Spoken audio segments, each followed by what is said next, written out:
সালামু আলাইকুম। ফাইনালি ওই দিন চলে আসলো যেখানে অনেক ফিলিংস, অনেক এক্সপেকটেশন, অনেক প্যাকিং, অনেক কাজ and my last day at home, কারণ কালকে একাডেমি জয়েন করতে হবে। তো চলেন আজকের দিনটা শুরু করা যাক। এখন বাজে সকাল 11:30 আর আমি জাস্ট এই ঘুম থেকে উঠলাম and I just wanted to vlog whole day. Time কত ফাস্ট যায়। এই তো সেই দিন একাডেমি থেকে ভ্যাকেশনে আসলাম আর কালকেই চলে যাইতে হচ্ছে। আমি একটু ইমোশনাল হয়ে গেছিলাম ভ্লগটা করতে যেয়ে। তো আমি এখন বাজারে লিস্ট করছিলাম, কারণ আজকে আম্মু fried rice and chilli chicken বানাবে, কারণ কালকে আমি চলে যাব। তাই বাইরে থাকার কিছু সুবিধাও আছে, বাসায় আসলে খাওয়া দাওয়া সেরকমেরও খাই আর আমিও খাইতে ভালোবাসি। বাসা থেকে বের হতে দেখলাম আমার বুলেট বাইরে রাখা ছিল। Just kidding. রাজশাহীতে যে পরিমাণ ঠান্ডা পড়েছে তাই প্রথমে চিন্তা করলাম বাইক নিব না, বাট আমি রিক্সা পাই নাই।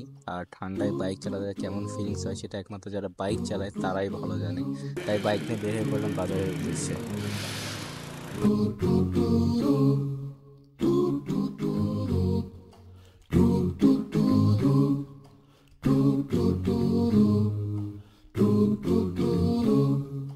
তো বাইক নিয়ে চলে আসলাম বাজারে। তো বাজারে যেয়ে দেখি বাজারে আগুন। ব্রয়লার মুরগি 190 টাকা কেজি।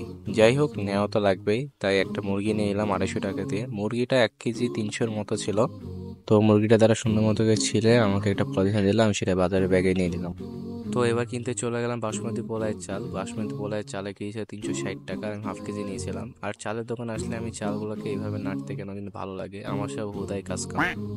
যেহেতু আমার ফ্রাইড রাইস রান্না করবে তো সেই জন্য ক্যাপসিকাম লাগবে। তো ক্যাপসিকামের দোকানে চলে আসলাম ক্যাপসিকাম নেওয়ার জন্য। আমি জাস্ট একটা সবুজ কালার ক্যাপসিকাম নিয়েছিলাম। তো বাজার সব শেষ, এখন চলে যাবো হচ্ছে বাসায়। এখন যাচ্ছি মোটরসাইকেল যেখানে পার্ক করেছি সেই জায়গাতে।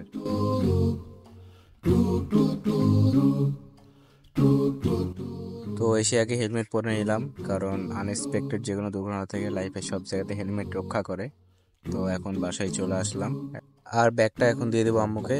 আর রান্না হবে হচ্ছে আজকে দুপুরে ফ্রাইড রাইস আর চিলি চিকেন, তখন দেখা হচ্ছে। তো দেখতে পাচ্ছেন এখানে ফ্রাইড রাইস আর হচ্ছে চিলি চিকেন। দস্তরখানা বিছাতে ভুলে গেছিলাম।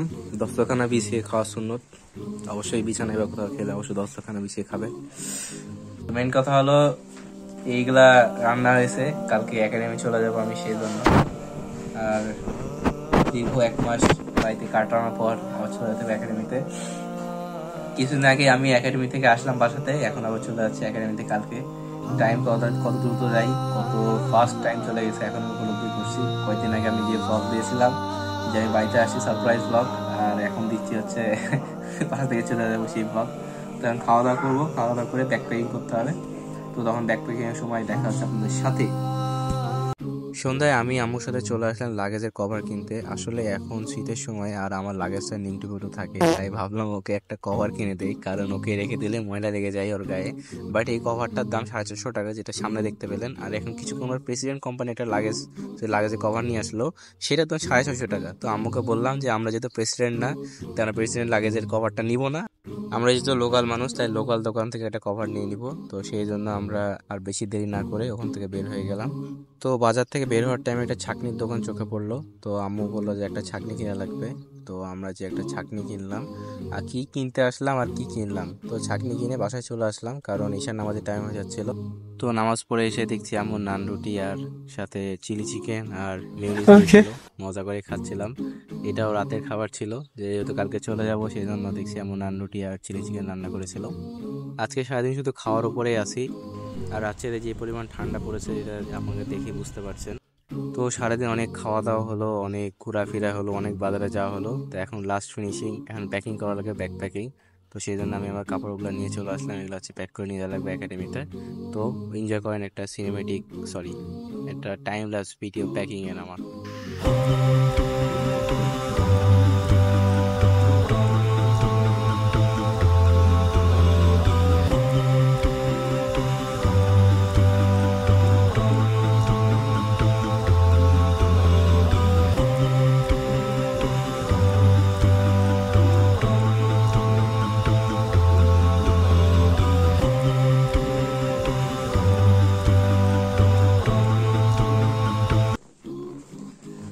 তো ব্যাগ প্যাকিং কমপ্লিট, দেখা হচ্ছে একবারে কালকে সকালে, ততক্ষণ ওয়েট করেন। আল্লাহ হাফেজ। গুড মর্নিং, এখন বাজে ভোর 5:30। আর আজকে আমার ট্রেন হচ্ছে সকাল 7টায়, 15টা এক্সপ্রেস। আপনারা জানেন যে আমি ট্রেন জার্নি একটু বেশি পছন্দ করি, তো এই জন্য আগে থেকে ঘুম থেকে উঠে এলাম সকালবেলা, আর হচ্ছে নামাজও পড়ে নেওয়া লাগবে। তো চলেন এখন রেডি হয়ে নেওয়া যাক। কি সুন্দর দাড়ি ছিল, এখন ছিলা মুরগি হয়ে যাওয়া লাগলো। তো সকালে আমি নাস্তা করতে পারি না, এই জন্য আম্মু এক চা দিয়ে দিয়েছিল, তো সকালে আমি 1 কাপ চা খেয়ে নিলাম। অবশেষে সেই সময় এসে পড়লো, সেই বিদায়ের ক্ষণ। লাগেজ নিয়ে বের হয়ে পড়লাম স্টেশনের উদ্দেশ্যে। গতবার আব্বু আর আম্মু এসেছিল স্টেশনে, বাট এইবার যাইতে মানা করেছিলাম, কারণ তারা একটুতে ইমোশনাল হয়ে যায়। তো আব্বু আর আম্মুকে বিদায় দিয়ে দিলাম আর চলে যাচ্ছে এখন স্টেশনে। তো দেখা হচ্ছে একবার স্টেশনে। তো অবশেষে স্টেশনে পৌঁছে গেলাম। আর রাজশাহীতে যে পরিমাণ ঠান্ডা, আমাকে দেখে বুঝতে পারছেন, যে মোটা আমি জ্যাকেট পরে আছি, সাথে মাফলার।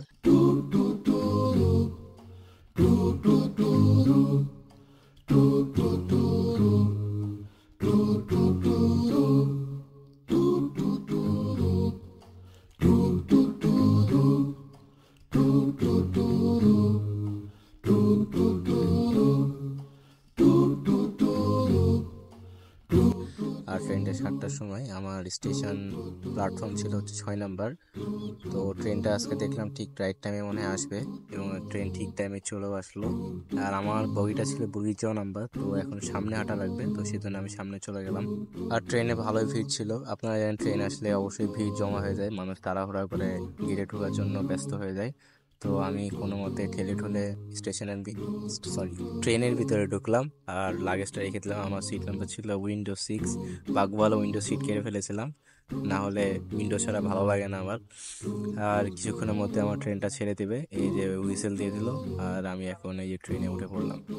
সামনে যে পরিমাণ কুয়াশা দেখে বুঝতে পারছেন, সামনে বগি বা স্টেশন বা সামনে যে ইঞ্জিন, সেটাই স্পষ্টভাবে দেখা যাচ্ছে না। আর এই যে বিদায় দিতাম রাজশাহীকে, দেখা হবে আবার নেক্সট কোনো একটা ভ্যাকেশনে।